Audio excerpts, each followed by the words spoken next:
Kentmere Pan 200 black and white.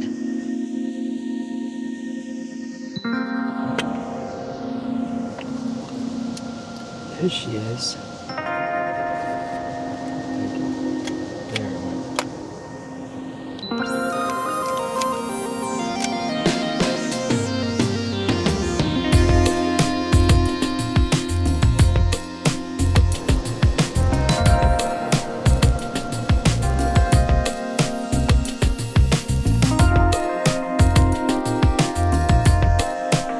I forgot this is a slower film than what I'm used to, but I think it'll be fine. It was so bright out for that. That little modern sign behind it, oh, I could shoot it this way and cheat that out. I've never gotten that picture before, that old stupid sign. Yeah, you mentioned it every time we go past it. If I can cheat out this lights out sign, I think there's a way to do it. All right, I'm gonna use my little baby meter for this. I don't know, I don't have to. Damn, this one's old car right here.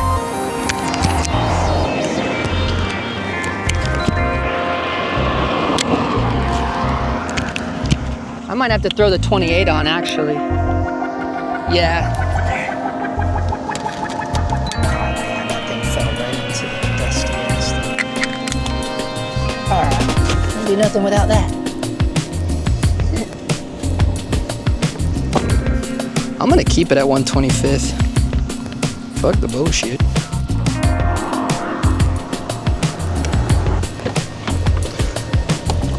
Just one shot. We'll see if it turns out or not. Dang, there's the shot I needed. That old boy going with a load of junk. All right. This old boy running too.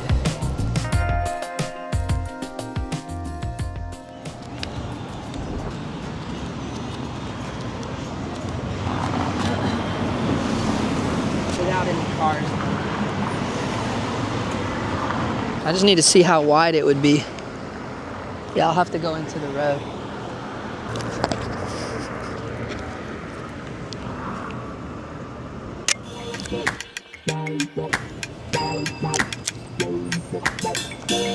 Might go up behind it. Oh, shit, that's bad.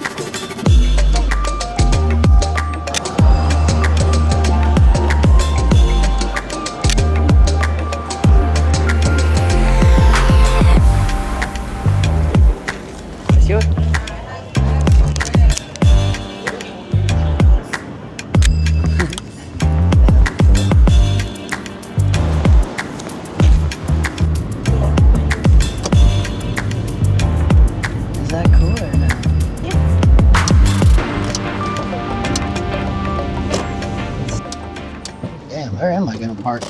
I'll just park right here. So, no public parking. Well, we're not leaving it here. You can chill. Okay.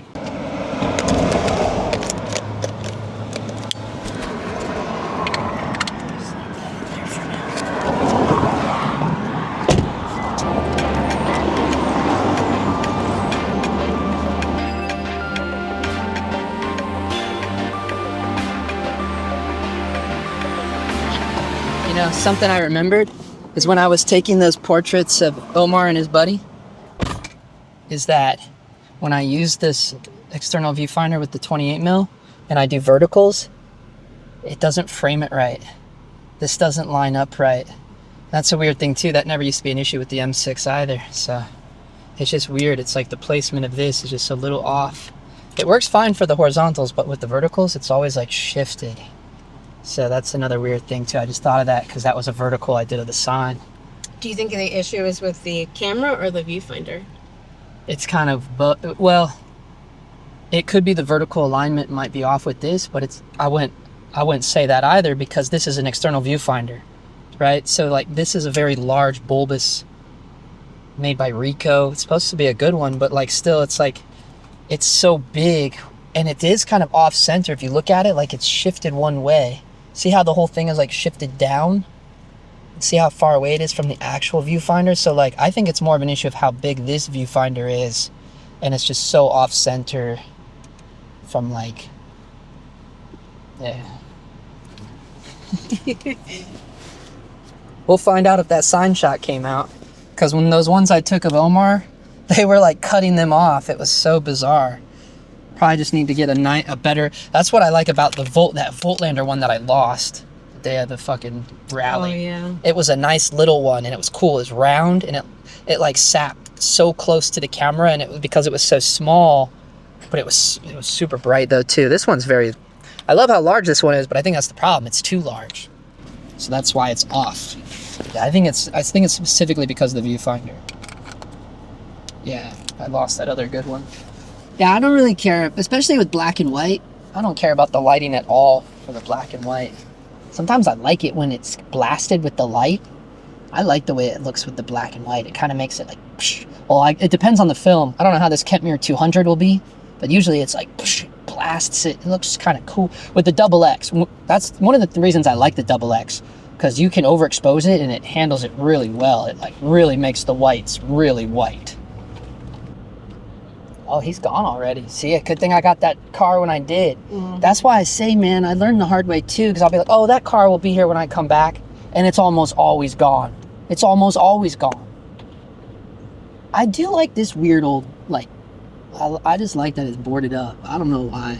Shit like that's interesting to me. Just weird boarded up shit. They're just bar hopping. They're just bar hopping. But maybe we can find a couple of those other old cars that we saw cruise through.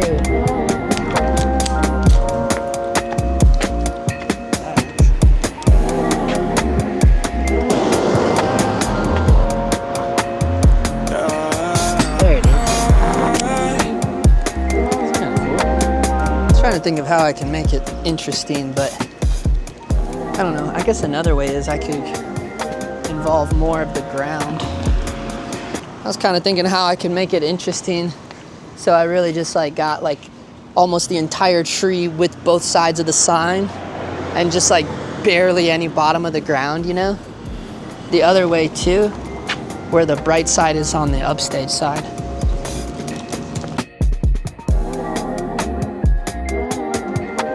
Something like this.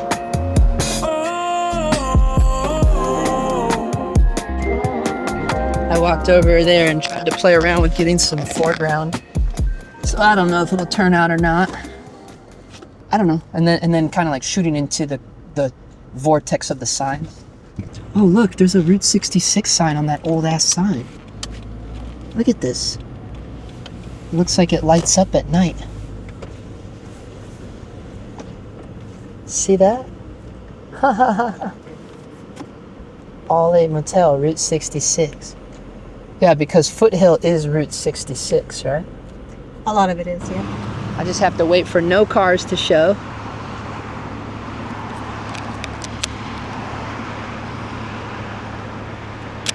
Something like that. Look, and then I was gonna do this original shot here, this side.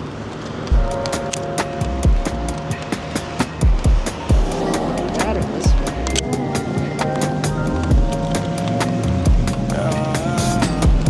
Let's go look at this office sign real quick.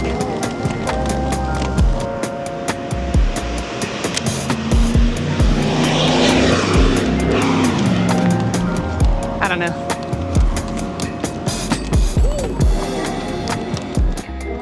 It's also not exactly the most opportune time. You know, the light's like blasting right now, but I don't know. Sometimes I just don't care enough sometimes about, and with the black and white, I just feel like, I don't know. I guess a smart photographer would like scope all these places out and then come back when the lighting like is way better. That's what a lot of them do. I just don't have any fucking patience. There's the angle right there. If you just shoot through the fucking, that's the one, just to have the solo shot in the shade like that. Like right fucking here. Like right there, just through those fucking, but see, I think I'd have to go on the wider lens and get like stand right in there. It might be too boring though then. Then it's just like a close-up shot of a sign.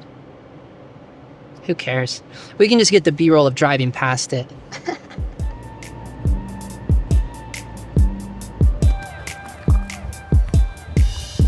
Yeah, see? It's cool.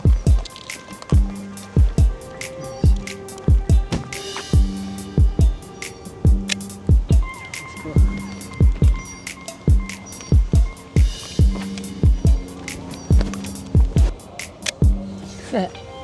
Nice. Yeah, I don't know. It looks kind of cool. It looks really cool from the backside, too. The old El Camino. My mom used to have one of those. I used to sleep in the, there was like a, behind the row of seats, and there's like a little cubby hole you could like hide in and sleep in. Because I was really tiny when I was a little kid.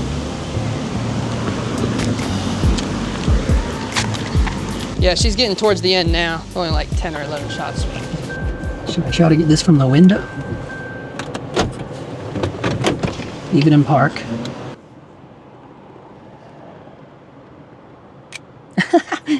I don't know if that's gonna turn out or not.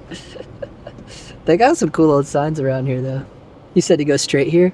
Oh boy, this is not a stop sign though. Oh god, this looks dangerous. Fuck, I'm in the road. We had to do the thrift find. Found a penny board for $15. I cannot believe that. That's so funny, man. Hey, what did I do with my meter? Man, is this the end of the roll? It kind of feels weird, huh? Oh, it really does. But this is it right here with a little bit of the thing. It's over. Oh, that's right. Fuck. I need my other one. I forgot. This is only 24. This is a shorty roll. So this roll's been done. Oh, it's done. But I'm gonna get the shot on the little Sony. Okay. So this is the Kodak Tri-X recipe for Sony. So I guess we were done. So that was the end of our tour. Good, because I want to go home. Me too. I'm tired. I gotta do a live stream. All right. Well, let's hope that. Now it's just up to me to develop that. Yeah, I totally forgot the roll was only 24 exposures. So that's the Kentmere Pan 200, really nice film stock. I do think it might be a tad expensive. I mean, for the same price, you can get a 36 roll of Kentmere Pan 400, and I actually really do like the Kentmere 400. It's probably one of my favorite 400 speed black and white films. But this Kentmere Pan 200 does feel to be a better film stock right out of the tank. I just develop it myself with the Big Air 1 monobath, and I know a lot of people are going to hate on the monobath, but the Big Air 1 is just very simple to use. I only use that with Kodak Photo Flow and then distilled water for the rinse. That's just what I like to use. I mean, compared to the CineStill DF96 monobath, it is better, I believe. But maybe one day I'll put my big boy pants on and start developing with, you know, a non-monobath solution. I just like to keep things simple. So yeah, I mean, just reading off of the B&H specs for this Kentmere Pan 200, it's got fine grain, good sharpness, broad tonal and high contrast range, versatile exposure latitude, ideal for students. Yeah, I mean, if I was a student using this Kentmere Pan 200, I'd be very, very pleased, because I've used the Arista EDU 400. Just in my opinion, I'm not a big fan of that stuff, nor the FOMO Pan 400. Yeah, those films, I think, are generally used for students as well. Certainly Arista, if it's called EDU, I'm assuming the EDU stands for education. Either way, though, I wouldn't want to give that to my students, let alone be a student using it. This Kentmere Pan 200 would be the best ideal solution. I just love these photos right out the can, and then I do all my own scans with the Veloy EZ35 and Negative Lab Pro. There's a few tricks about the Veloy EZ35 where you have to use the duster and the 35mm sprocket holder just to get like a decent scan out of that thing. But once you spend the extra money on that, you get pretty decent scans. You do have to blow the hell out of that Veloy EZ35 every time before you use it though. I mean, you really got to clean it. What helped me too is I got this little ILFORD static cloth. It's a special cloth to use with films. And yeah, it's very inexpensive, and that thing helped me keep the Veloy Z35 super clean as well. And I always keep it sealed up in a Ziploc bag when I'm not using it, because yeah, that thing is like a dust box, FYI, but I like it. It's way easier than like a DIY tabletop stand. And of course, with my A7C Mark II, I get really high res scans, and it doesn't matter. Even if I have to crop a little bit, it's still gonna be like a 8K image. Maybe 6K, yeah. Anyways, that's the Kentmere Pan 200. I hope you enjoyed the video. If you're new here, this is a brand new channel of mine. It's all about street photography with an emphasis on film photography. We do a lot of travel. Last summer, we did 11,000 miles. Check out the previous full-length videos and all the YouTube shorts, and be sure to follow us on Instagram at the Freeway Life for daily drops.